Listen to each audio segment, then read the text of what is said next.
சொல்லுங்க. இணை வைத்தல். இணை ம். வைத்தல்னா என்ன? இணை வைக்கும் பாவத்தை இறைவன் மன்னிக்க மாட்டேன்னு சொல்றான். அல்லாஹ்வுக்கு யார் இணை வைக்கிறாரோ அவர் வெகு தூரமான வழிகேட்டில் இருக்கிறான்னு சொல்லணும். நாங்கன்னா ஆரம்பத்துல இணை வைத்தல்னா இந்துக்கள் உருவ வழிபாடு செய்யறத இணை வைத்தல்னு சொல்லிட்டு இருக்கோம். ம்.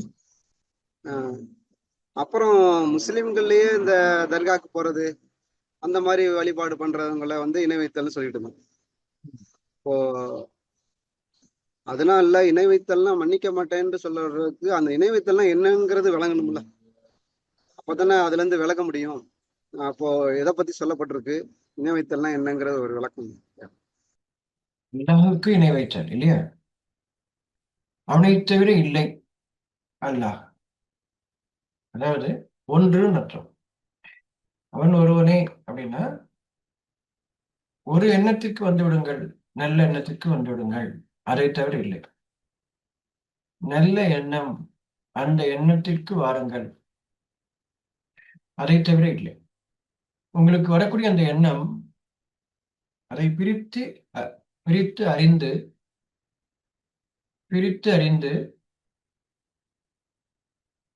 நல்லதாக நீங்கள் கண்டு அதை ஏற்றுக்கொள்ளுங்கள். இது அல்லாஹ். நன்மையானவற்றை நாம் ஏற்றுக்கொள்ளுதல், அந்த ஒன்றிற்கு வந்து விடுங்கள். இதற்கு மாறாக யார் இருக்கிறாரோ, அல்லது அந்த நன்மைக்கு மாறாக நீங்கள் ஒன்றை எடுத்துக் கொள்ளும் போது நீங்கள் இணை வைக்கின்றீர்கள். நன்மைக்கு மாறாக நீங்கள் எடுத்துக்கொள்வது, நன்மை என்பது உங்கள் முகங்களை கிழக்கிலோ மேற்கிலோ திருப்பிக் கொள்வதில் இல்லை. இப்ப நன்மை நமக்கு ஒரு எண்ணமாக அறிவிக்கப்படும் போது மனசுல, ஒவ்வொருத்தவங்க மனசுலயும் இது நல்லதாக இருக்கு. அதாவது அவங்க பிரித்தறிந்து பார்க்கறாங்க. ஒரு எண்ணம் வரும்போது அந்த எண்ணம் நமக்கு பிரித்தறிந்து காட்டப்படுது, மனசுலயே காட்டப்படுது, எது நல்லது அப்படின்னு காட்டப்படுது. உங்களுக்கு அந்த நல்லதை மறுக்கிறதுக்கு என்ன காரணம்? உங்களுடைய பெற்றோர்கள் காரணமாக இருக்கலாம், அவருடைய நிர்பந்தம், அவருடைய கட்டாயம், உங்களுடைய கணவன் அல்லது மனைவியின் கட்டாயம், உங்களுடைய பிள்ளைகளின் கட்டாயம், உங்களுடைய சகோதரர்களின் கட்டாயம், உங்களுடைய நட்பு உறவுகளின் கட்டாயம், அல்லது உங்களுடைய தொழில், நீங்கள் வசிக்கும் வீடு, அல்லது நீங்கள் சேர்த்து வைக்கும் செல்வம், இவை யாவும், அல்லது இவற்றில் ஒன்றோ பலவோ உங்களுக்கு கூடியதாக உங்கள் மனதில் உருவான அந்த எண்ணத்திற்கு மாறாக நீங்கள் வாழ்வதற்கான ஒரு எண்ணத்தை உங்களுக்கு ஏற்படுமானால், முதல்ல கட்டாயம் வழங்கினதுக்கு அப்புறம் நீங்க வெளியே வரலாம். ஆனால் எப்பொழுது நீங்கள் அறிந்து கொண்டே அதை மறுக்கிறீர்களோ, நன்மையை விட்டுவிட்டு அதற்கு மாறானதை நீங்கள் ஏற்றுக்கொள்கிறீர்களோ, அப்படின்னு என்னாட்டம் நீங்க அது எனக்கு உதவும் நினைக்கிறீங்க. செல்வம் எனக்கு உதவும், செல்வாக்கு எனக்கு உதவும், அதிகாரம் எனக்கு உதவும் அப்படின்னு நீங்க நினைக்கும் போது இணைய வைக்கிறீங்க. செல்வம் கூடாது என்பதல்ல, செல்வாக்கு கூடாது என்பதல்ல, அதிகாரம் கூடாது என்பதல்ல. ஆனால் அதை நீங்கள் உங்களுடைய தேவைகளுக்காக, அதை தவிர இல்லை, இவைதான் எனக்கு வழிகாட்டுகின்றன, வாழ வைக்கின்றன அப்படின்னு நீங்க நினைக்கும் போது அதை என்ன வைக்கிறீங்கன்னா, மரத்தை நெருங்க வேண்டாம் இறைவன் அறிவிச்சிருக்கிறார் நமக்கு. அதாவது படைப்புகளை நீங்கள் சொந்தம் கொண்டாடாதீர்கள், பயன்படுத்துங்க. சரி, உங்களுடைய நன்மைகளுக்காக பயன்படுத்துங்க. படைத்திருப்பவன் அவன்தான், அவன் தான் படைக்கிறான், நமக்காக படைக்கிறான், ஒவ்வொருத்தருக்காகவும் படைக்கிறான்.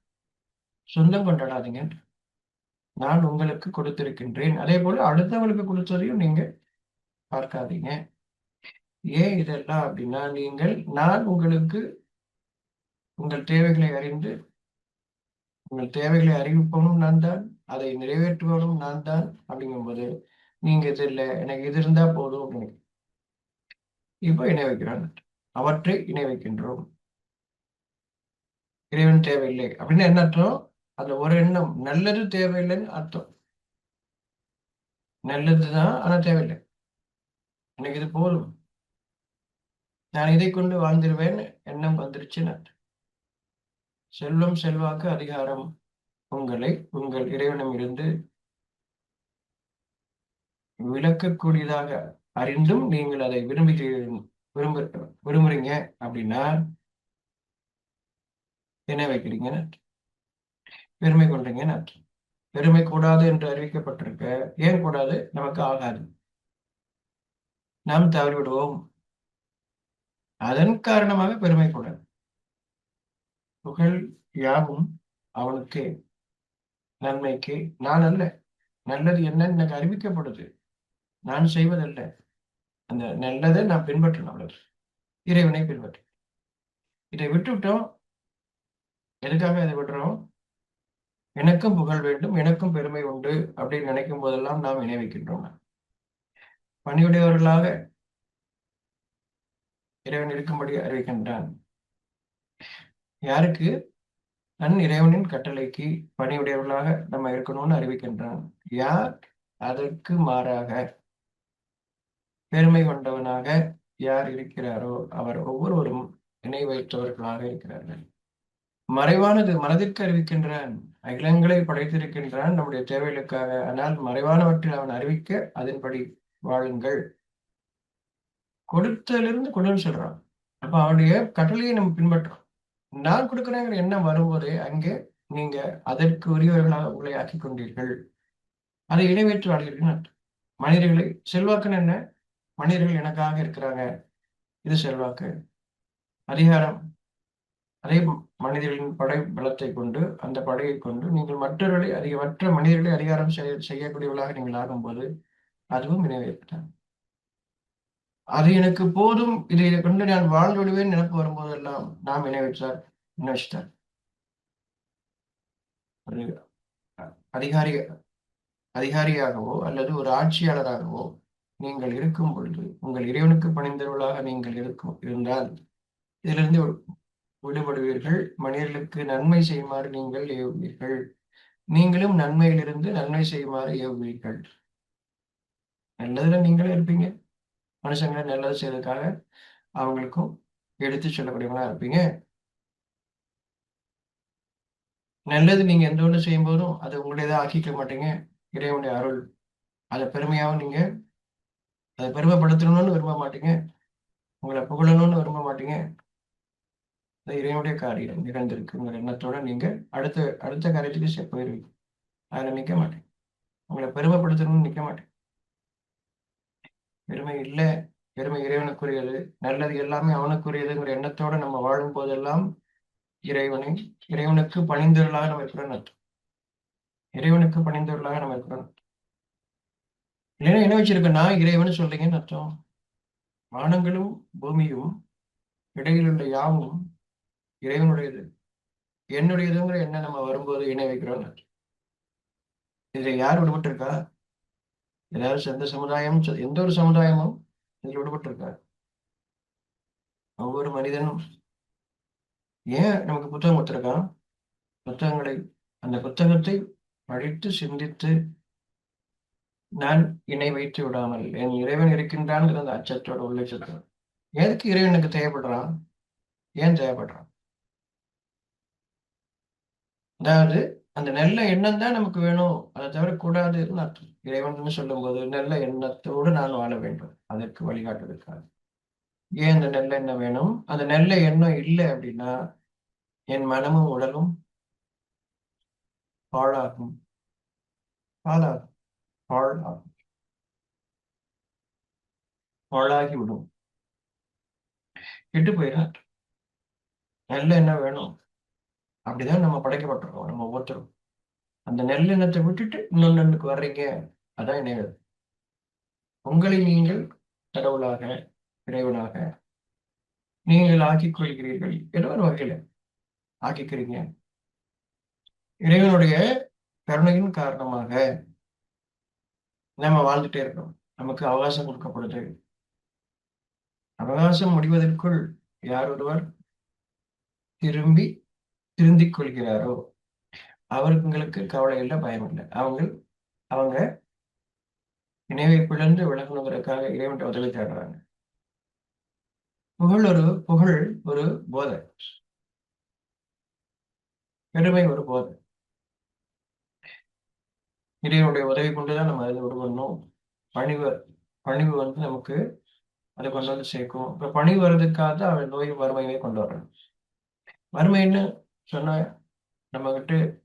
நம்ம கிட்ட அது இல்லை, பொருள் இல்லை, பணம் இல்லை, அது மட்டும்தான் வறுமை அப்படி இல்லை. இருந்தும் பயன்படுத்த முடியலன்னா அது வறுமை என்ற நிறைய இருக்கு. ஆனா என்னால பயன்படுத்த முடியாது, பயன்படுத்த முடியல. நிறைய உணவு என்னால வாங்க முடியும், பசி இல்லை, என்ன பண்ணுவேன்? கோடிக்கணக்கில் செலவு பண்ணி ஒரு படுக்கை அறையை தயார்படுத்த முடியும். தூக்கம் யார் கொண்டு வர்ற? வறுமை. அதிகம் அதிகம் திரும்ப வேண்டியிருக்கு. ஒரு சனம் தூங்கினாலும் இறைவனுடைய கருணையை நம்ம பார்க்க முடியும். அருள் இருக்குன்னு அந்த ஒரு சனத்திற்கு நன்றியுடையவங்களா நம்ம இருக்கும். சொந்தம் கொண்டாடாதீர்கள், மரத்தை நெருங்காதீர்கள் என்று மனிதனுக்கு இறைவன் கட்டளையிடுகின்றான். சொந்தம் கொண்டாடாதீங்க, மரத்தை நெருங்காதீங்கன்னா சொந்தம் கொண்டாடாதீங்க. இறைவனுடையது பயன்படுத்த சொல்லி நம்ம எல்லாரையும் பயன்படுத்த சொல்லியிருக்கான். யார் சொந்தம் கொண்டாடுறா? இணை வைப்பவர்கள் சொந்தம் கொண்டாடுகிறார். இந்த மரம் இருந்தா போதும், இதை வச்சு நம்ம அதிகாரம் பண்ணலாம், செல்வத்தை பெருக்கிக்கலாம், செல்வாக்கு உருவாக்கிக்கலாம் நினைக்கிறாங்க. அதை நம்மளை வாழ செய்யும் அப்படின்னு நினைக்கிறாங்க. இல்லை, நாம் நிறைவேற்றவர்களாக ஆகிவிட்டோம். இப்பொழுது இறைவன் திரும்புங்க. இணைவை பிழந்து நான் விலகணும் இறைவனேன்னு ஒவ்வொருத்தரும் அதாவது நல்லெண்ணத்தை தவிர நான் இன்னொன்னுக்கு போயிடக்கூடாதுன்னு அர்த்தம். நல்லெண்ணம் எந்த சூழ்நிலையிலும் எனக்கு பல எண்ணங்கள் வந்துவிட வேண்டாம். ஒரு எண்ணத்தில் ஒருவனே இல்லையா, ஒரு எண்ணத்தில் நான் வாழ வேண்டும். அந்த எண்ணத்துல வர்றதுக்கு எனக்கு இறைவனுடைய உதவி தேவை. என்னுடைய உதவி வழிகாட்டுதலாக வாக்காக வருகிறது, நேராக வருது, நேரடியாக வருது, நம்முடைய உள்ளத்திலிருந்து வருது, மறைவாக வருது, உணரக்கூடிய விதத்தை. இன்னும் உணர்வூட்டக்கூடிய மனிதன், இறுதியாக உணர்வூட்டக்கூடிய ஒரு மனிதன் வாயிலாக நமக்கு வருகிறது, இறை செய்தி நமக்கு வருகிறது. அது என்னை நான் இணை வைத்திருக்கின்றேன் என்பதை எனக்கு அறிவிக்கக்கூடியதாக அது எனக்கு அறிவிப்பு அங்கு அப்படிதான் உறுதியாக வருது. இறைவனுடைய செய்திகள் எல்லாம் நமக்கு 3 வழிகளில் நேரடியாக, மறைவில் இருந்து உணர்வூட்டக்கூடிய ஒரு மனிதனின் வாயிலாக நமக்கு வருகிறது, இறுதியாக வருது. அப்போ அதை புரிந்து கொள்ளக்கூடிய தன்மையில நான் இருக்கணும். அப்பயும் மறுக்கக்கூடியவனா ஆயிடக்கூடாது. இப்ப என்ன புரியுது இணைவைப்பு? பல எண்ணங்கள் வரும்போதே இணைவைப்புல இருக்கிறோங்கிறது, பல எண்ணங்கள் இருந்தாலே இணைவைப்புல இருக்குங்கிறது அது வேண்டாம். ஒரு எண்ணத்துக்கு வரணும். ஆமா, ஒன்று அப்படின்னு வந்துருங்க. அதுல நன்மைன்னு வந்துருங்க. நல்லதுன்னு யாரோ நல்லதுன்னு சொன்னாங்கிறதுக்காக இல்ல, நல்லதுன்னு ஒவ்வொருத்தரும் உணர்ந்து வரணும். ஒவ்வொருத்தரும் அதை உணர்ந்து, இது தொடர்ச்சியாக எனக்கு வேணும். என்னுடைய அறிவு காலங்காலமாக சொல்லிக் கொடுக்கப்பட்ட எனக்கான அறிவு என்னை இதிலிருந்து விலகுவதற்கான வழியைத்தான் சொல்லித்தரதே தவிர நான் அதுல இருக்கிறதுக்கான வழி எனக்கு சொல்லித்தரல. ஏன்னா மறைவானது. நம்பிக்கை கொண்டோர் மறைவானவற்றின் மீது நம்பிக்கை கொள்வார். அப்படின்னா என்ன மறைவானது? எனக்கு என் உள்ளத்தில் அறிவிக்கப்படக்கூடிய அந்த செய்தி மறைவானதாக இருக்கு. வழிகாட்டக்கூடிய அந்த செய்தி ஒவ்வொருத்தருக்கும் தனித்தனியாக மறைவாக இருக்கு. அதில் நன்மை தீமை குறித்து அறிவிக்கப்படுது, நன்மை என்னன்னு தெளிவாக அறிவிக்கப்படுது. அதை நாம் ஏற்றுக்கொள்ள வேண்டும் மறைவாக. அதன் மீது அவர்கள் நம்பிக்கை கொள்கிறார்கள். அது தன்னுடைய இறைவனமிருந்து நல்லதுன்னு தெளிவாக உணரும்போது தன் இறைவனமிருந்து, அப்ப அவங்க நிகழ்காலத்தில் வாழ்கிறார்கள். நினைக்காம நீங்க வாழணும்னா நிகழ்காலத்துல வாழ்றீங்க. அந்த செயல் என் இறைவன் அனுமதி கொண்டு நிகழ்கிறது, நன்மையானதில்ல அப்படின்னு அடுத்தடுத்த காரியத்துக்கு போவீங்க. என்னுடையது அப்படிங்கிற அந்த பெருமை வராம அவங்க இருப்பாங்க. வரும்போதெல்லாம் மன்னித்து தருவாங்க. இதுல இருந்து நான் விடுபடணுமே இறைவனை, பெருமை எனக்கு கூடாது, நான் செய்தேங்கிற எண்ணம் வேண்டாம், உன்னுடைய அருளை கொண்டு அதை நிகழ்ந்திருக்கிறதுங்கிற அந்த தெளிவை கொண்டு எதை போனா போகுது, கடவுள் பேரை சொல்லிக்கலாம், கடவுள் செஞ்சதா சொல்லிக்கலாம், அப்படி இல்லை. உணர்றது, உள்ளத்தில் உணர்வது. நீங்க என்ன உணர்றீங்க அப்படின்றது யாரும் தீர்ப்பு செய்யறது இல்லை. நீங்க என்ன வச்சு இருக்கிறீங்களா, அல்லது நான் நினை வைத்திருக்கின்றேனா அப்படின்னு சொல்லிட்டு யாரும் யாரையும் தீர்ப்பு செய்யறது இல்லை. எது நினை வைப்புன்னு விளங்கிக்கிட்டா போதும். ஒவ்வொருத்தரும் தன்னுடைய இறைவனுக்கு உண்மையாக இருக்க வேண்டியது ஒவ்வொருவரின் கடமை. இன்னொருத்தவங்க அதுல கண்காணிக்கிறதெல்லாம் கிடையாது. நீங்க என்ன வச்சிருக்கீங்க, நீங்க என்ன வச்சிருக்கீங்க அப்படின்னு யாரையும் சொல்றதுக்கு இல்ல. இணை வைப்புன்னு என்னன்னு வழங்கிக்கிட்டு ஒவ்வொருத்தரும் தன் இறைவிடம் திரும்ப வேண்டியவர்களா இருக்கிறோம். யார் ஒருவரையும் குற்றம் குறை சொல்வதற்கு இல்லை. அவர் இணை வைத்து இருக்கிறாரா இல்லையா என்பதை நாம் சொல்பவர் இல்லை. இணை வைப்பு என்றால் என்ன என்று நான் விளங்கிக்கிட்டு அதுல நான் இருக்கிறேனா இல்லைன்னு ஒவ்வொருத்தரும் தன்னை சரி பார்த்துக்கணும். நான் எப்படி இருக்கிறேன்னு தான் என்னை பார்க்க முடியும். அடுத்தவங்க இல்லை. அது குற்றம் சொல்ற மாதிரி ஆகும், பகை உருவாக்கும். வேண்டாம். நாம் நம்மை பார்ப்போம். நான் எப்படி இருக்கிறேன், என் இறைவனுக்கு அறிவித்ததன் படியா, அவனுக்கு பொருத்தமாகவா? அதாவது நல்லதற்கு பொருத்தமாக இருக்கிறான் இறைவன் சொல்லும்போது நல்லதுன்னு வா, நன்மைன்னு வா. பேர் வைக்காதீங்க, பிரிக்காதீங்க, பொருளாக்கிக்காதீங்க. இதுக்குதான் உதாரணம் பார்த்தோம். தூக்கமும் படுக்கையும் ரெண்டும் உள்ள வித்தியாசத்தை பார்த்தோம் இல்லையா? தூக்கம் வேணும், படுக்க இருக்கு, தூக்கம் வேணும். அது அருள். எனக்கு இதே போல ஒரு வீடு எங்கேயுமே இல்லை அப்படின்னு நீங்க நினைச்சீங்க, எனக்கு அப்படிப்பட்டது கொடுக்கப்பட்டிருக்கு அப்படிலாம் நினைச்சீங்க, என்ன வைக்கிறீங்க? உங்கள் இறைவன் உங்களுக்கு அருளை விட்டு விட்டு பொருளை ஆக்கி கொண்டீர்கள். அது உங்களை வாழ வைக்கும்னு வேற நினைக்கிறீங்க? இல்லை. இப்ப இதுல எதுவும் கேள்வி இருக்கா? எண்ணம் தான் மனசுக்கு, எண்ணங்கள்ங்கும் போது உருவத்துக்கு வந்து அதை நம்ம படைப்படை கோலங்களையே மாற்ற ஆரம்பிச்சோம். அதுக்கான எண்ணங்கள்ங்கும் போது அங்க ஒண்ணு ஒண்ணும் மன உருவத்துக்கானதா நம்ம இது பண்ணிக்கிட்டு ப்ரிப்பேர் பண்ணிக்கிட்டே இருக்கிறோம். அதிகமா என்ன பண்ணலாம் என்ன பண்ணலாம் என்ன எண்ணம் அப்படிங்கும் போது அது தேவை அறிவிச்சுக்குது. புரியுது. வேற என்ன கேள்வி? ஹலோ, சொல்லுங்கப்பா. இப்போ எனக்கு வந்து ஒரு BMW கார் வேணும்னு ஆசை வருது. அதுக்கு நான் சம்பாதிக்கணும். அது வந்து இணையப்பா என்னது? BMW கார் வாங்கி என்ன பண்ண போறீங்க? ரோட்ல போறோம். அவ்வளவுதானே, அதுக்காகத்தானே வாங்குறீங்க. ஆமா, இதுல என்ன இருக்கு? உங்க அது தேவைக்கு நல்லா செலவு. அதை ம். இல்லையே. இல்ல, அது பெருமைக்காக இல்ல. எனக்கு வாங்கி வந்து சுகமா இருக்கணும், வாங்கி நல்லா செலவு பண்ணணும். வாங்கி வீட்டுக்கு முன்னாடி வைக்கிறதுக்காக வாங்கலையே. இல்ல இல்ல, அது யூஸ் பண்ணணும். அதானே, ஆமா ஆமா பயன்பாட்டுக்காக நீங்க ஒண்ணு, அவன் கொடுத்ததுல இருந்து இல்லையா? ஆமா ஆமா வாங்கினாதான் எனக்கு வந்து, அதனால நான் கடன் வாங்கி வட்டிக்கு வாங்கி கடன் வாங்கி இல்லையா? அப்படிலாம் வேண்டாம். அப்படி இல்லைல்ல. அப்ப உங்களுக்கு அப்படி இல்லை. தேவையாக இருக்கும்போது, உங்க தேவைக்காக அதை நீங்க பயன்படுத்தும் போது அது வேற. நீங்க இதை கொண்டு எனக்கு ஒரு பெருமை இருக்குன்னு நினைச்சீங்கன்னா அது வேற. ஆமா, அது தப்பு. அது அப்ப எனக்கு அந்த டிஃபரன்ஸ் தெரியணும், அதுக்காக தான் கேட்டேன். சொல்லு. இப்ப எனக்கு நல்லா செலவு பண்ணணும், அஹ், நல்லா செலவு பண்ணணும் விருப்பம் இருக்கு, அவ்வளவுதான். உருவம் இல்லை, மறைவான இருக்கணும், நல்லா செலவும் பண்ணணும், ஆனா தேவையாவும் இருக்குது. இப்ப அதெல்லாம் வந்து இணையப்பு வராது. உங்க தேவைக்காக தானேப்பா பண்றீங்க. ஆமா. இப்ப அந்த தேவைக்காக நீங்க பண்ணும்போது அது எப்படி? அப்ப நீங்க அதை வந்து உங்க இறைவன் உங்களுக்கு கொடுக்கும்போது இல்லையா, ம். ஆமா உங்க கவனமே அதுலதான் இருக்குங்கிறது இல்லைல்ல. நீங்க செய்யக்கூடிய காரியத்துல உங்களுக்கு வர வேண்டியது, உங்களுக்கு என்ன வேணுமோ அதை கொண்டு வர்றான். உங்களுக்கு தேவைகளை ம். அடுத்தவங்க வச்சிருக்காங்க அதனால நானும் அப்படி இல்லை இல்லை. அப்படி இல்லை, அப்படி இல்லை. அப்படி இல்லை. அந்த பிரிச்சு அறியறத அறிஞ்சுக்கோங்க, பிரிச்சு அறிஞ்சுக்கோங்க. அதை நான் எது ம் ம் அப்படின்றத பிரிச்சு அறிஞ்சுக்கோங்க. அதாவது பெருமைக்காக இல்லை, மற்றவங்களுக்கு காமிக்காக இல்லை, என் தேவைக்கு யூஸ் பண்றதுக்கு யூஸ் பண்ணலாம், அது தப்பு கிடையாது. நீங்கள் விருப்பத்துடன் வசிக்கும் வீடுகளும் இல்லையா, அதுபோல ஆமா. நீங்க அதெல்லாம் உங்களுக்கு ஒரு சோதனை தான்.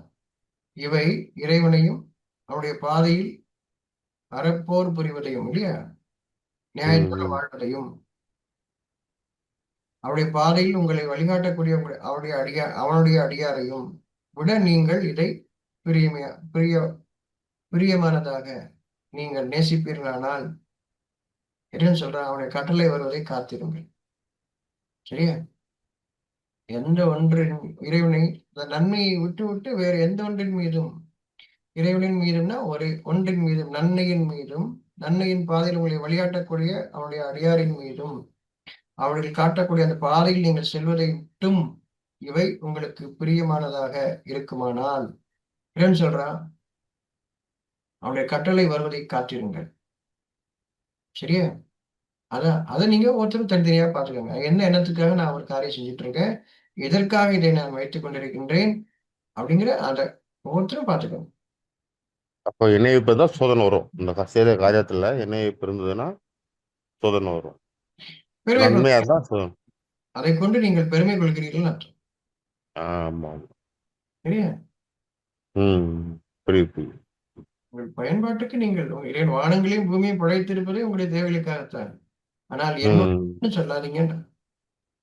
மரத்தை நெருங்க வேண்டாம். சொந்தம் கொண்டாட. ஓகே. சொந்தம் கொண்டாடாதீங்க. சொந்தம் கொண்டாடும் போது பெருமை கொள்றீங்க. அடுத்தவங்க பார்க்கணும் அப்படின்ட்டு. அதன் காரணமாக மனிதத்தன்மை அற்றவர்களாக ஆயிடுவோம். உங்களை நீங்கள் கடவுளாக்கி கொண்டீர்கள், இறைவனாக்கி கொண்டீர்கள். அவனை தவிர இல்லை, அவனை தவிர உண்டுன்னு நீங்க நினைச்சீங்க அப்படின்னா அதான் இணை. அவனை தவிர என்ன எனக்கு என்னப்போ நல்லதுன்னு அர்த்தம். நல்லதை தவிர வேண்டாம்னு சொல்ல. நல்லதை தவிர என்ன கெட்டது இல்லையா? கெட்டது வேண்டாம். அதான் அல்லா. அவனை தவிர இல்லை, அந்த நன்மையை தவிர இல்லை, படைத்தவனை தவிர இல்லை. அதுக்கு மாறாக எண்ணம் கொள்ளாதீங்க, நமக்கு கேடு. ஒரு காலம் வரை அனுமதிக்கிறான். நீங்க நம்ம மாறுவோம் அப்படிங்கிறக்காக ஒரு காலம் வரை அவர்களுக்கு பலன் அளிக்க அனுமதித்தோம், பின்னர் அவர்களை வேதனையில் பகித்தோம். சரியா? அப்ப அந்த தெளிவோடு நம்ம ஒவ்வொன்றையும் பயன்படுத்துவோம். ஒவ்வொருத்தரும் அந்த தெளிவோட, ஒவ்வொருத்தரும் யாரும் எடுத்து மட்டும் சொல்லுங்க, எது சரி எது தவறுன்னு எடுத்து சொல்லுங்க. ஏற்றுக்கொள்பவர்கள் ஏற்றுக்கொள்ளட்டும், அதற்கு மாறாக நடப்பவர்கள் நடந்து கொள்ளட்டும். அவர்கள் எதை விதைக்கின்றார்களோ அதை அறுவடை செய்வார். யாரும் இதிலிருந்து தப்ப முடியாது. சரியா? இறைவன் மன்னித்தால் தவிர அவனோ அணுவளவும் எவரொருவருக்கும் அநியாயம் செய்வதில்லை. சரியா? இதுக்குதான் அல்லாஹ் இணையக்கும் பாவத்தை அல்லாஹ் மன்னிக்க மாட்டான், மற்ற பாவங்களும் மன்னிக்கிறான்னு சொல்றான். ஏன்னா நீங்க மனுஷனா இருக்க மாட்டீங்க. அதுக்கப்புறம் நீங்க மனிதனாகவே இருக்க மாட்டீங்க. தனக்கே கேடாக ஆயிரும். அவன் தங்களுக்கு தாங்களே அநியாயம் செய்து கொள்கிறான்னு சொல்றான். அதுக்கு எச்சரிக்கை தரான். நீங்க உங்களுக்கு நீங்களே அநியாயம் செஞ்சுக்காதீங்க. இணை வைப்பு என்பது ஒவ்வொருவரும் தனக்குத்தானே அநியாயம் செய்து கொள்வதாகும். நீங்க முதல்ல சொன்னது இதெல்லாம் இணை வைப்புன்னு சொன்னது எல்லாமே மற்ற மனிதர்களை நீங்கள் குற்றம் சுமத்துவதாகும். யாரும் நான் இருக்கின்றேனா ஒருத்தரும் பார்த்துக்கணும். அந்த தவறில் நான் இருக்கின்றேனா, அந்த கேட்டில் நான் இருக்கின்றேனா, அந்த குற்றத்தில் நான் இருக்கின்றேனா அப்படின்னு ஒவ்வொருத்தரும் தன்னை பார்த்துக்கணுமே தவிர இன்னொருத்தரை நீங்க குற்றம் சுமத்துறது இல்லை, இன்னொருத்தரை பத்தி நீங்க தீர்ப்பு சொல்றது இல்லை. யாரை பத்தி நீங்க தீர்ப்பு சொல்லாதீங்க. இணை வைப்புனா என்னன்னு சொல்லிட்டாங்க. நீ என்ன வச்சிருக்கன்னு சொல்லாதீங்க. அவங்க உணர்ந்து கொள்ளட்டும். அவர்கள் தங்கள் இறைவனுக்கு பதில் சொல்லட்டும். ஒவ்வொருவரும் யாரையும் குற்றம் சொல்லாதீங்க. அவர்கள் உணர்ந்து கொள்ளட்டும். பிரிச்சு அறிவிங்க. உங்களுக்கு தெளிவாக இருந்தால். இல்லை, யார் உங்களுக்கு தெளிவாக அறிவிக்கின்றார்களோ அவரிடம் அவர்கள் பக்கம் அவர்களை திருப்புங்கள். அவர்களை அவருடைய உள்ளத்தின் பாதையில் திருப்புவார். சரியா? நாம ஒவ்வொருவரும் நம்முடைய உள்ளத்தின் பாதையில் திருப்பப்பட வேண்டும். அங்குதான் நமக்கு நம்ம விளங்கிக்கிட்டது செய்கிறது சரியா இருக்கான்னு ஒவ்வொருத்தரும் பார்க்க முடியும். தன்னை பார்த்து கொள்ள முடியும், அடுத்தவங்களும் இல்லை. சரியா? ரொம்ப ஜாக்கிரதையா இருக்க வேண்டியது இருக்கு இல்லையா? கூடவே லைட்டா மெலிசா ரொம்ப லைட்டா வர மாதிரி தெரியுது இணை வைப்பு. ரொம்ப கேர்ஃபுல்லா இருக்கணும் இல்லையா? தெரியுது இல்லையா? அப்ப இரண்டு உதவி தேடுங்க. இன்னும் அதிகமா உதவி தேடுங்க. இப்ப அந்த வசனத்துக்கு என்ன அர்த்தம்? நீங்கள் இணை வைப்பு இல்லாமல் நீங்கள் அல்லாஹ் மீது நம்பிக்கை கொள்ள மாட்டீர்கள் இருக்கு. அதுக்கு என்ன அர்த்தம் அது? அப்ப தாங்களே தூய்மையானவர்கள் சொல்லிக்காதீங்கன்னு அர்த்தம். ஒருவரும் உங்களை நீங்கள் தூய்மையானவர்கள் என்று சொல்லிக் கொள்ளாதீர்கள், அவர்களை நீங்கள் பார்க்கவில்லையான்னு சொல்றோம். சரியா? அப்போ நான் என் இறைவன் எனக்கு தீர்ப்பு கூறும் பொழுது நான் இணை வைக்காதவனாக இருக்க வேண்டுமே, நன்மையின் எடை எனக்கு இருக்க வேண்டுமேன்னு நம்ம ஒருத்தர் பயப்படுது. நன்மையின் எடை எனக்கு அதிகரித்த நிலையில் இருக்க வேண்டுமேன்னு பயப்படுறேன். நான் செய்தவற்றில் நன்மை இருக்க வேண்டுமே. நன்மை என்ன அப்படின்றது இறைவன் அறிவிக்கின்றான். நீங்கள் இணை வைக்காமல் இருப்பதுதான் நன்மை. என் இறைவன் தீர்ப்பு கூறுவான், யாரும் தீர்ப்பு கூறுவதற்கு இல்லை. என் இறைவன் தீர்ப்பு கூறுவான், ஒவ்வொருவருக்கும் என் இறைவன் தீர்ப்பு கூறுவான். எனக்கு என் இறைவன், உங்களுக்கு உங்கள் இறைவன், நமக்கு நம் இறைவன். அவன் தீர்ப்பு கூறுவான், யார் ஒருவரும் தீர்ப்பு கூறாதீர்கள். எடுத்து சொல்லிடுவாங்க. எது என் இறைவன் என்ன அறிவித்திருக்கின்றானோ அதை எடுத்து சொல்லுங்கள். தெளிவாக எடுத்து சொல்வது கடமை, கண்காணிப்பதல்ல. எவரொருவரையும் கண்காணிப்பதல்ல. தெளிவாக எடுத்து சொல்லணும், அவ்வளவுதான். யாருக்கு சொல்ல முடியும்? நாம் அறிந்தவர்களுக்கு எடுத்து சொல்ல முடியும். நம்மை அறிந்தவர்களுக்கு எடுத்து சொல்ல முடியும், நாம் அறிந்தவருக்கு எடுத்து சொல்ல முடியும். ஊருக்கெல்லாம் போய் சொல்றது இல்லை. யாரு தெரியுமோ, யாருக்கு தெரியுமோ அவங்களுக்கு எடுத்து சொல்றது. நீங்க தெளிவாக விளங்கிக்கிட்டு எடுத்து சொல்லுங்க. தெளிவாக விளங்காம எடுத்து சொல்லாதீங்க. தவறான வழிகாட்டுதலா போயிடும். அப்ப வழிகாட்டுதல் உள்ளத்தின் பாதையில் அப்படின்னா வேதத்தின் பாதையில். உள்ளமும் வேதமும் ஒரே விஷயத்தை நமக்கு வழிகாட்டுகின்றன. ஒவ்வொருவருடைய உள்ளமும் வேதமும் நமக்கு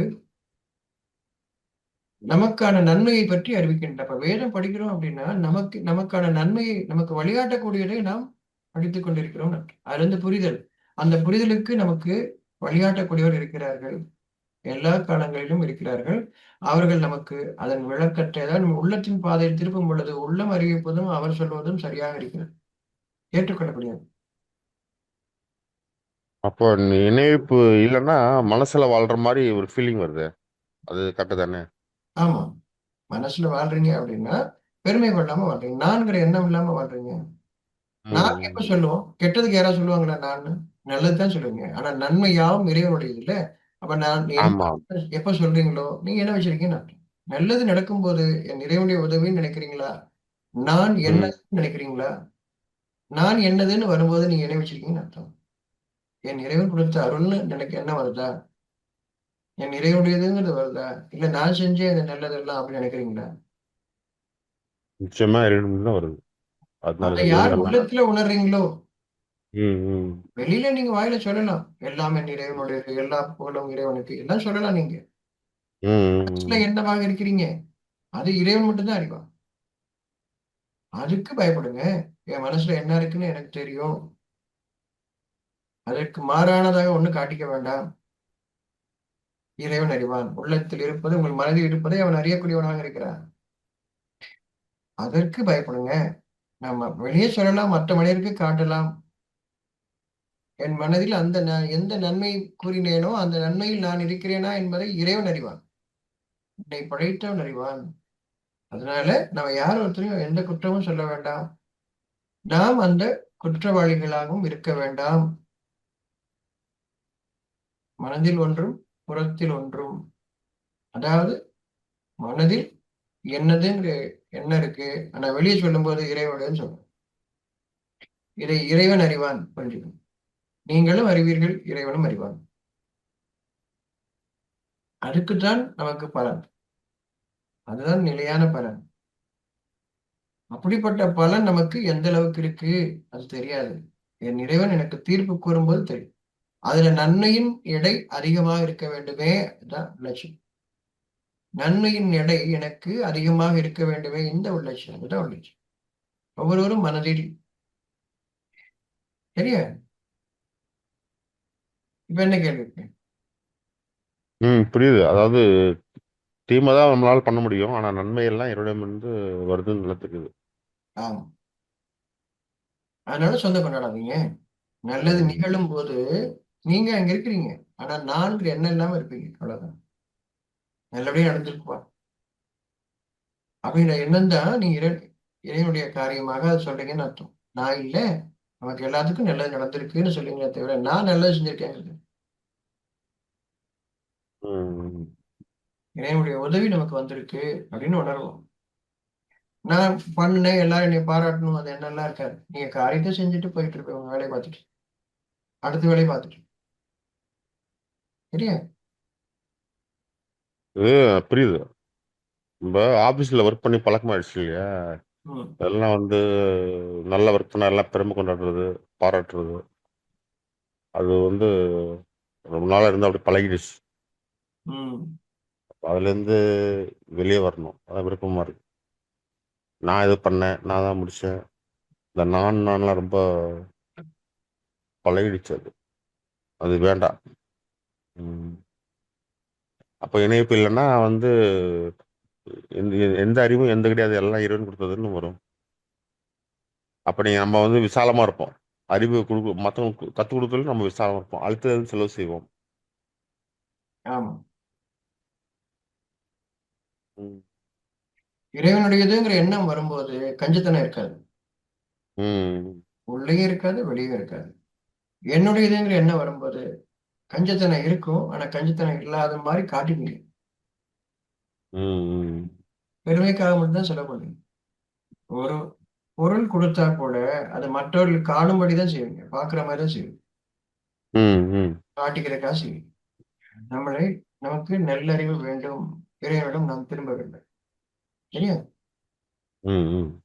இறைவனிடம் திரும்புதல் அப்படின்னாலே நல்லதின் பக்கம் திரும்புதல் அர்த்தம். சிந்தித்து தெளிவு வருதல் தான் இறைவன் பக்கம் திரும்புதல் அர்த்தம்.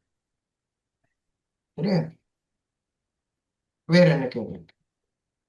குரான்ல வேதத்தை உடையோரை நம்பிக்கை கொண்டோரை மானுடரை என்று இறைவன் அழைக்கிறான். இடத்துக்கு தகுந்த மாதிரி அழைக்கிறதா இருக்குது வேத பொருள். மனதின்படி நான் வேதத்தின்படி இருக்கிறேன்னு நீங்க சொல்றீங்க இல்லையா? அப்படி சொல்றான். வேதத்தை உடையவரேன்னு சொல்றீங்களே அப்படின்னு கூப்பிடுறான். வேதத்தை உடையவரே நீங்க சொல்றீங்க, கூப்பிடுறான். வேதத்தை உடையவரே, நம்பிக்கை கொண்டவரே. நம்பிக்கை கொண்டிருக்கிறோம்னு சொல்றீங்க இல்லையா? அழைக்கிறவங்கள நம்பிக்கை கொண்டவரே. இப்போ அவன் சொல்லும் போது நமக்கு உள்ளட்சி ஏற்படணும் இல்லையா? நம்ம அப்படித்தான் இருக்கிறோமா இல்லையான்னு அந்த அச்சம் ஏற்படணும். என் இறைவன் அழைக்கின்றான், எனக்கு பயம் வருதா? நம்பிக்கை கொண்டவரேன்னு சொல்றானே, நான் நம்பிக்கை வச்சிருக்கிறேனா?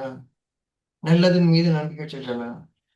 வேதத்தை உடையோரேன்னு சொல்றானே, நான் வேதத்தின்படிதான் இருக்கிறானா அப்படிங்கிற அந்த பயம் வரணும் இல்லையா? நான் இருக்கிறேன்னு அந்த எண்ணத்துக்கு வருதா? இல்ல என் இறைவன் அழைக்கின்றான், நான் அப்படி இருக்க வேண்டுமே, அதன்படி நான் வாழ வேண்டுமேங்கிற அந்த அச்சம் ஏற்படுதா? பயபக்தி ஏற்படுகிறதா? தவறு செய்வதற்கான அந்த பயம் வருகிறதா? அதுதான் அப்படி கூப்பிடும்போது நான் அதற்கு உரியவனாக இருக்க வேண்டுமேங்கிற அந்த எண்ணம் நமக்கு வரணும்.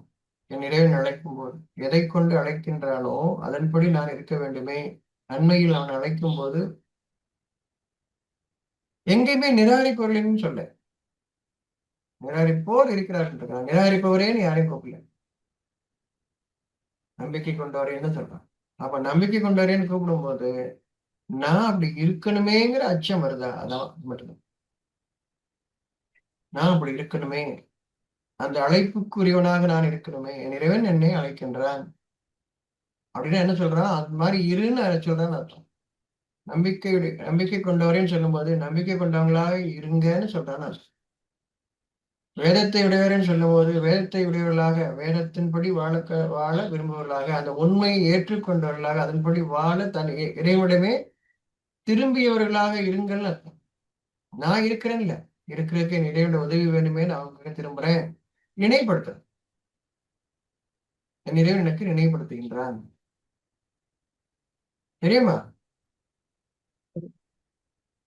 சொல்லுங்க, வேற என்ன கேள்வி? நம்பிக்கையாளர்கள் நன்மையாளர்களேன்னு அழைக்காம நம்பிக்கை கொண்டோரே வேதத்தை உடையோரே மானுடரேன்னு அழைக்கிறானே, இந்த இடத்துக்கு தகுந்த மாதிரி. நம்பிக்கையாளர்னு அவங்களுக்கு பட்டம் கொடுத்துட்டான் இல்லையா? நம்பிக்கை கொண்டவரே இல்லது நம்பிக்கையாளர் உங்களை நீங்க சொல்லிக்கிட்டாலும் என்ன அறிவிக்கிறாங்க. நீங்க என்னவா இருக்கணும் நினைவுபடுத்துறாங்க. நமக்கு வச்சுக்கிற பேரெல்லாம் அப்படித்தான். பேர் அப்படித்தான் வச்சாங்க. இப்ப அப்படித்தான் வைக்கிறாங்கன்னு ஒருத்தரும் பார்த்துட்டேன். பேர் எடுக்கணும்னு சொன்னா என்ன பேர் வைக்கப்பட்டிருக்கோ அந்த பெயரை எடுக்க வேண்டும் இல்லையா? புரியுது? என்ன பெயர் வைக்கப்பட்டிருக்கோ அந்த பெயரை எடுக்க வேண்டும்னு அர்த்தம். ஏதோ ஒரு பேர் வைக்கிறது இல்லை. இந்த பேர் அழகா இருக்கு அப்படி வைக்கிறது இல்லை. நம்முடைய தேவைகளாக அதில் பெயர் இருக்கு நினைவுபடுத்துவதற்காக. ஒவ்வொரு நற்பெயரும் நற்சொல்லும் இறைவனை இறை பண்புகளை நினைவுபடுத்துகிறது. அந்த பண்பு எதுக்கு? நமக்கு வேணுங்கிறதுக்காக, நினைவுபடுத்துவதற்காக பெயர். ஒரு பெயர் நமக்கு நமக்கு என்ன வேண்டும் என்பதை நினைவுபடுத்துகிறது. ஒரு மனிதனை அடையாளம் காட்டுவதல்ல, அந்த குணத்தை நமக்கு நினைவுபடுத்துவதற்காக. அப்படி வாங்க, இந்த பெயர் கொண்டவர் இவர்தான், அவரை புகழ்பாடுவதற்காக அல்ல. அந்த பெயர் உங்களுக்கு ஒன்றை நினைவுபடுத்த வேண்டும். உங்கள் இறைவனுடைய பண்புகளை நம்முடைய தேவையாக அதை நினைவுபடுத்த வேண்டும். அதற்காக பெயர். அதுக்காக பெயர். அந்த பெயரில் ஒரு பொருள் இருக்கிறது. அந்த பொருளுக்கு வாங்க, அதை நினைவுபடுத்துவதற்காக. நம்ம தாத்தா பேரை மறக்காம இருக்கிறதுக்கு பேர் வச்சுட்டு இருக்கோம் இல்லையா? நல்லவற்றை நினைவு கொள்ளுங்கள். அந்த நல்லவற்றில் நம் முன்னோர்களும் இருந்திருப்பார்கள், பின் வரக்கூடிய சந்ததிகளும் இருப்பார்கள். நல்லவற்றின் மீது நாம் இருப்போம். அவர்களை பற்றி நம்மிடம் கேட்கப்பட மாட்டாது, நம்மை பற்றி அவரிடம் கேட்கப்பட மாட்டாது. அதனால ஒவ்வொருத்தரும் அந்த பெயரில் அந்த பெயர் ஒன்றும் என்னுடைய தேவையாக, நம்முடைய தேவையாக இருக்கிறது. அந்த பெயர் எடுக்க வேண்டும். அதுக்காக பெயர். இப்ப நம்பிக்கையாளர், நம்பிக்கை கொண்டோர் அப்படின்னு சொல்லும்போது நினைவுபடுத்துறான்.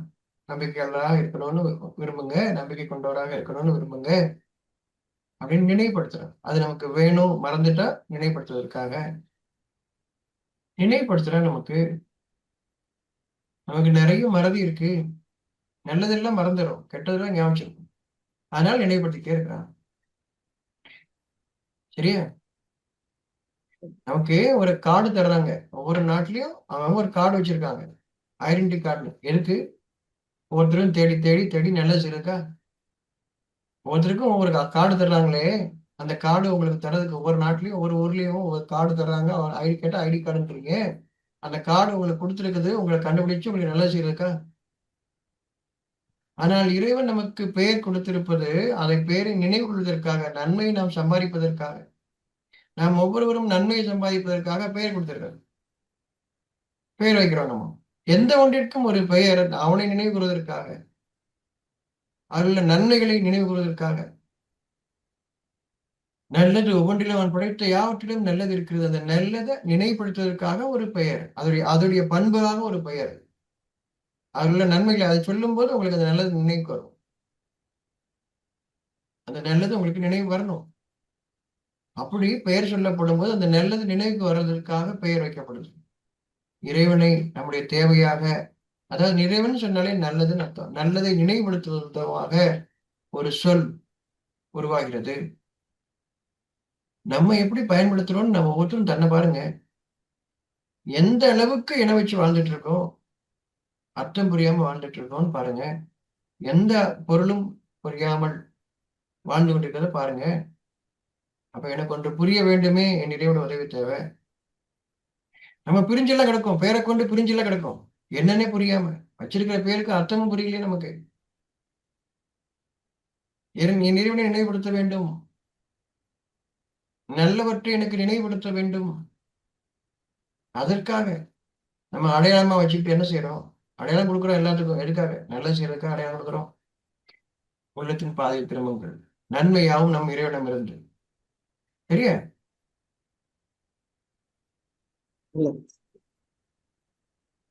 குணத்துல வாழணும்.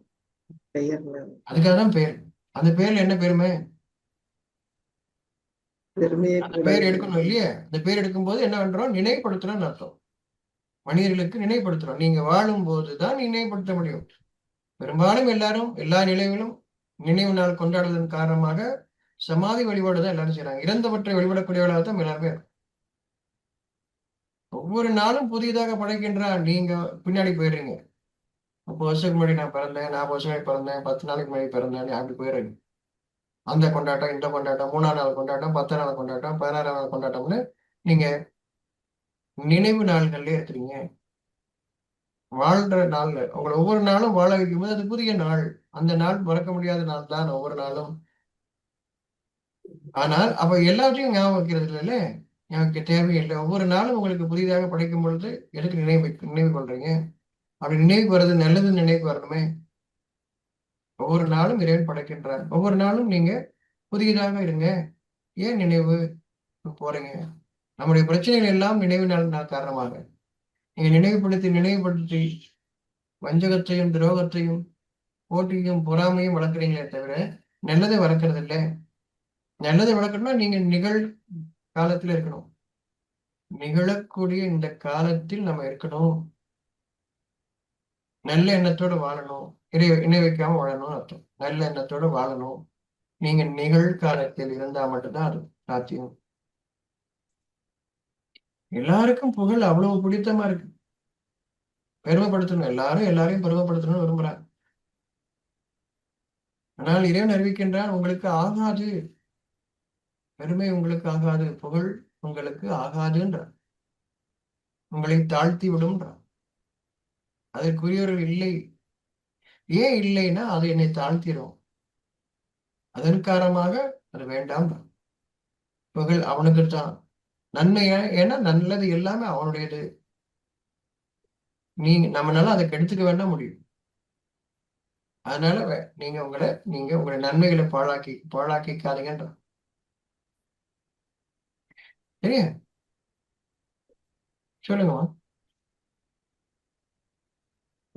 ஒவ்வொரு நபிகள் பேருமே அந்த குணத்துல இருக்குதுங்கிறத ஒரு பேர் சொன்னீங்க. நீங்க அதை மொழியா மாத்துறீங்க, உருவமா மாத்துறீங்க. அவனை நினைவுறுவதற்காக அதை நீங்க பயன்படுத்தல. இன்னைக்கும் இருக்காங்க இல்லையா? இன்னைக்கு அதே பேர்ல வச்சிருக்கீங்க இல்லையா? அப்ப அதுக்கு அர்த்தமே என்னன்னு புரியாமல் வச்சிருக்கோம் நம்ம எல்லாருமே. பெயர் வச்சிருந்தா அது ஒரு சந்தோஷம். என்னங்கம்மா? ஒரு நபி பெயரை வச்சாவே அந்த ஒரு நபியே நம்ம வீட்டுல இருக்கிற மாதிரி ஒரு ஒரு ஆறுதல், ஒரு இப்படி இருந்தா இன்று உலகம் சொர்க்கமாக இல்லையா? ஒவ்வொரு மனிதனும் இன்னொரு மனிதனோடு சக மனிதனாக நல்ல நல்ல இணக்கமாக சமாதானமாக இல்லையா? இந்த உலகம் முழுவதும் இருக்கும் இல்லையா? எல்லாரும் கதவை திறந்து போட்டு தூங்குவோம் இல்லையா?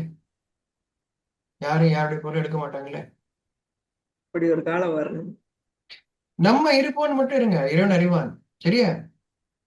இறைவாக்கினர் நபின்னு சொல்றீங்க. எல்லா மொழிகளிலும் ஒவ்வொருவரும் அந்த பேர் தான் வச்சுட்டு இருக்காங்க. அப்ப நினைச்சுதான் வச்சுட்டு இருக்காங்க எல்லா மக்களுமே. வார்த்தைகள் வேறு வேறு பயன்படுத்துறாங்க. ஆனா அப்படித்தான் இருக்கிறாங்களான்னு ஒவ்வொருத்தரும் தன்னை பார்த்துக்கிட்டோம். நம்ம யாரோ ஒருத்தரும் குற்றம் சொல்ல வேண்டாம்.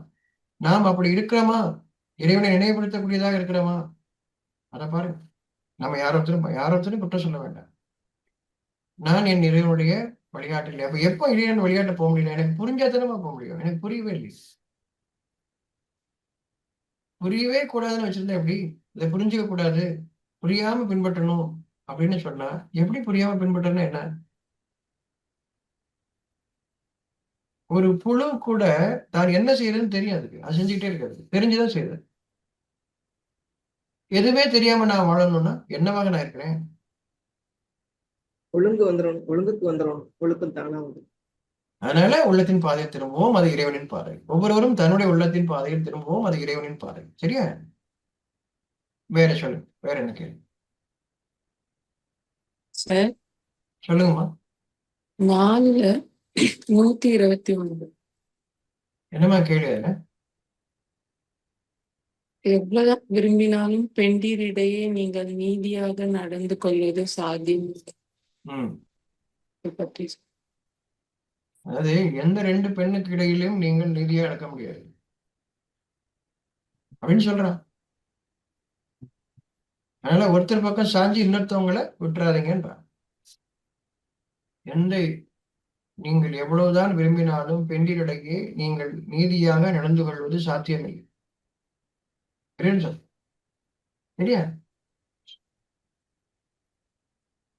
ரெண்டு பெண்களுக்கு இடையில் நீங்கள் நீதியாக இருப்பதற்கு சாத்தியமில்லை. நின்று கூறா, ஒரு பக்கம் சாய்ந்து இன்னொருவரை அந்தரத்தில் தொங்கவிடப்பட்டவள் போன்று ஆக்கிறாதீங்கன்றார்.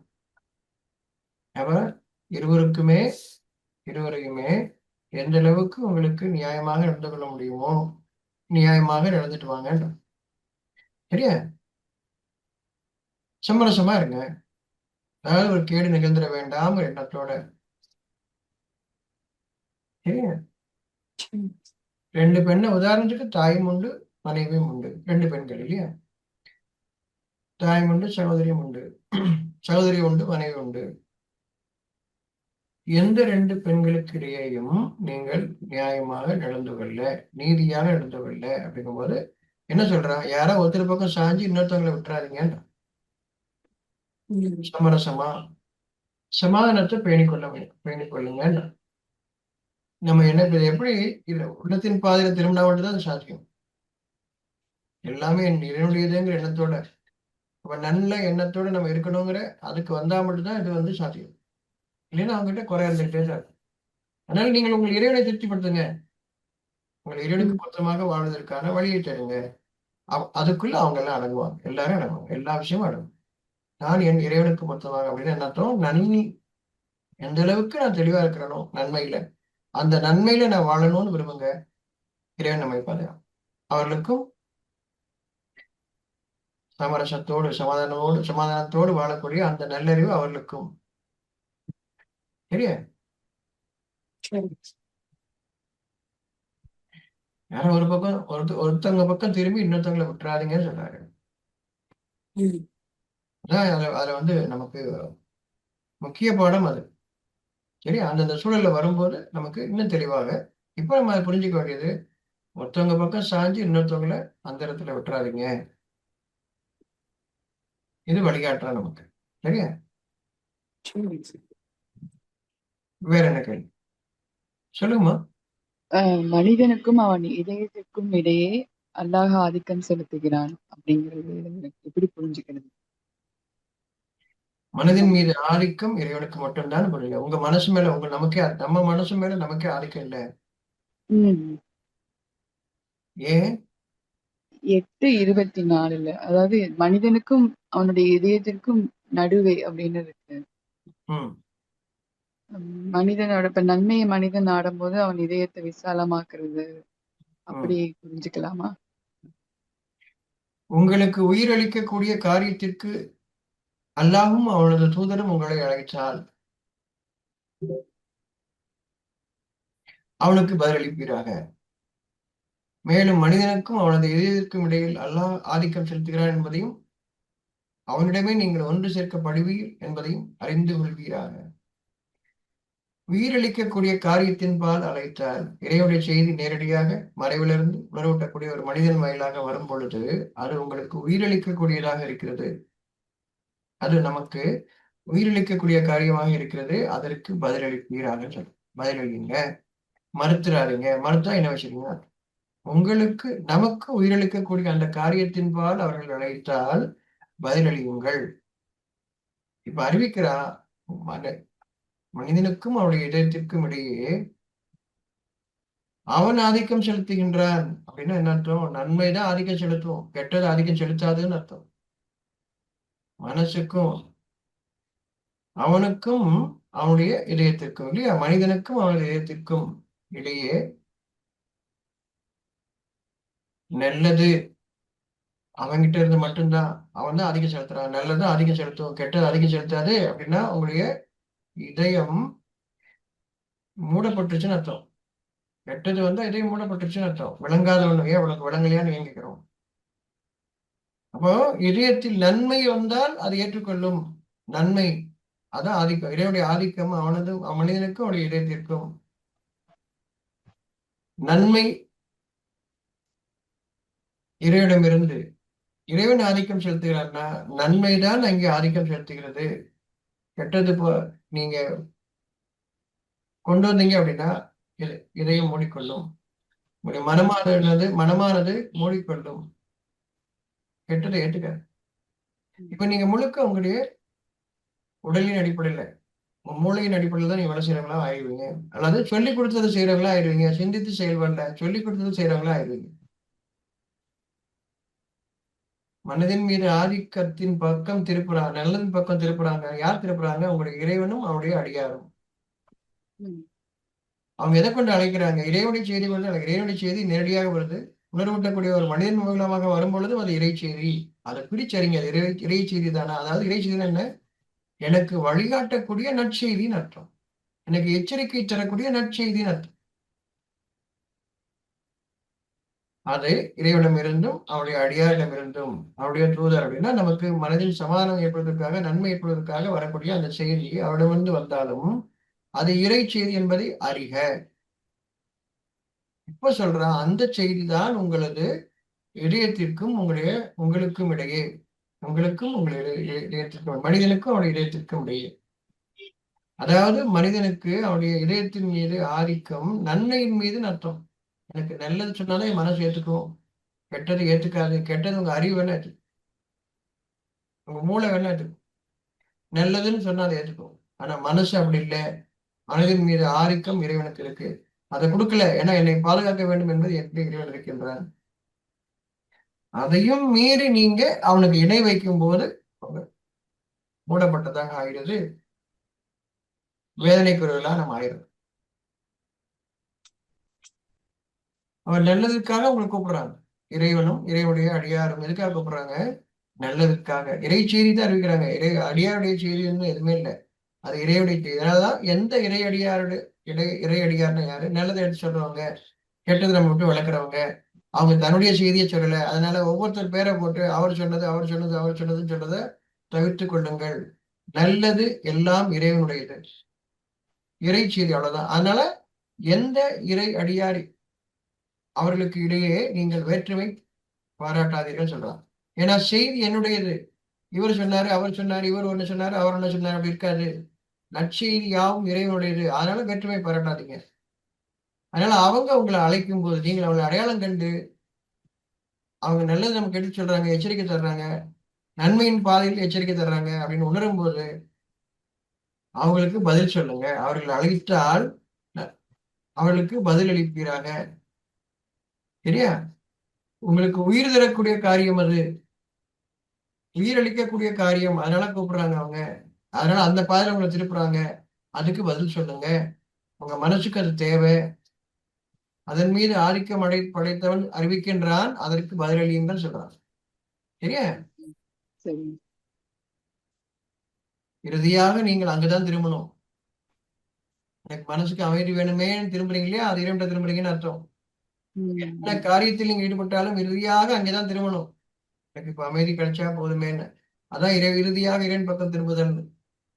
அமைதி நீங்க கேட்கும் போது இது ஒண்ணுதான் பாதை, அமைதிதான் பாதை, வேற பாதை இல்லை, வேற மார்க்கம் கிடையாது, அமைதிதான் மார்க்கம், நம்முடைய பாதை அதான். அதுக்கு இறுதியாக வருவீங்க. முதல்ல வாங்க, அழைக்கும் போது வாங்க. சரியா? சரிங்க சார், புரியுது. சரி, நம்ம அப்போ அடுத்த வாரம் பார்க்கலாம்.